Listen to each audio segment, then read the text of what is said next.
मामले पर art of living के संस्थापक श्री रविशंकर ने कहा है कि वो यूक्रेन में फंसे बच्चों की मदद के लिए कई कार्य कर रहे हैं। यूक्रेन के पड़ोसी देशों में हम सक्रिय हैं और यूक्रेन मामले पर उनकी तरफ से अपनी बात रखी गई। आर्ट ऑफ लिविंग का ध्येय हमेशा रहा है जहाँ पर भी कोई समस्या है वहाँ समाधान की ओर जाने के लिए प्रयत्नशील रहना और सेवा के काम में लगे रहना। इस काम में हम लगे हुए थे। पिछले कुछ हफ्ते से यूक्रेन के और अन्य यूरोपियन देशों के लोगों के साथ हमारे वार्तालाप चल रहा था। कल रात को भी हम बातें कर रहे थे हमारे कार्यकर्ताओं से और हम क्या कर सकते हैं, क्योंकि शरणार्थी बहुत बड़ी संख्या में आ रहे हैं आजू बाजू के देशों में। तो इस बीच में हमको प्रधानमंत्री जी का फ़ोन आया था रात को 12:30 बजे। वो बड़े चिंतित थे। भारत के मुल्क की 20,000 युवा वहाँ पढ़ रहे हैं, विद्यार्थी वहाँ पढ़ रहे हैं। इनको सही सलामत जगह पहुँचाना है, इनको वापस देश में लाने की बहुत कातुरता थी उनमें। सो उस वक्त उन्होंने कहा कि आपके जितने भी ऑर्गेनाइजर्स हैं इन सबको आप कांटेक्ट करिए और उनका संपर्क भी हमें दीजिए ताकि हमारे लोगों को हम उनको बता सकेंगे। फिर तुरंत ही उस काम में हम लग गए थे और हमारे जितने भी वहाँ के कार्यकर्ता हैं हंगेरी में, बुदापेस्ट में और रोमेनिया में, स्लोवेकिया में, पोलैंड में, इन सब को उनके साथ संपर्क जोड़ दिया था और रातों रात कई 100 लोगों के लिए वहाँ इंतज़ाम भी हो गया।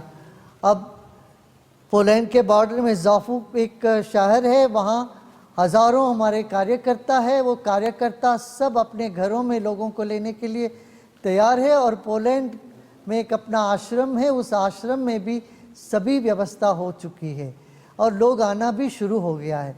ये जो एक बड़ी विचित्र परिस्थिति है जहाँ हमारा देश दो बड़े पावर के बीच में फंस गए थे। जो यूक्रेन की समस्या जो है वो दो बड़े देशों के बीच की जो संघर्ष है उसमें है, मगर हमारा जो रुख है वो बहुत सही रुख है।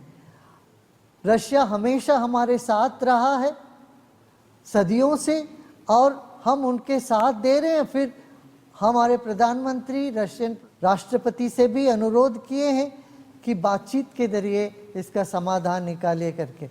तो भारत हमेशा शांति के पक्ष में रहा, बातचीत के पक्ष में रहा है, उसी पक्ष में चल रहे हैं हम और ये बहुत सराहनीय है। सही कदम हमारे प्रधानमंत्री जी ने उठाया और उनके मन में सच में एक दर्द है भारतीय मुल्क के लोगों के लिए, बल्कि विश्व के सभी लोगों के लिए भी है, मगर भारतीय मुल्क के लोगों के लिए विशेष स्पंदन है। वो मुझे साफ साफ नज़र आया था कल रात को। वो बड़े चिंतित थे, व्याकुल थे। हमने कहा हम तुरंत ही वो सब काम अपना चालू हो गया। उन सबको अपना नंबर वगैरह भी हमने भेज दिया है।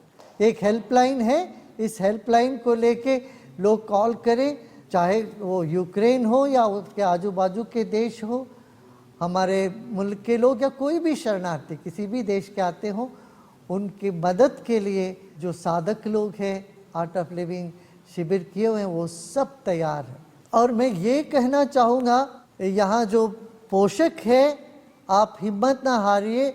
भारत सरकार अपने कैपेसिटी में जो कुछ भी कर सकते हो कर रही है और आध्यात्मिक लोग जो दुनिया भर है जिनको ये बात जची है, पसंद आई है, वसुधैव कुटुंबकम की जो नारा भारत से निकली है उसमें जो घुल मिले हुए हैं वो सब लोग मदद करने के लिए उतरे हुए हैं।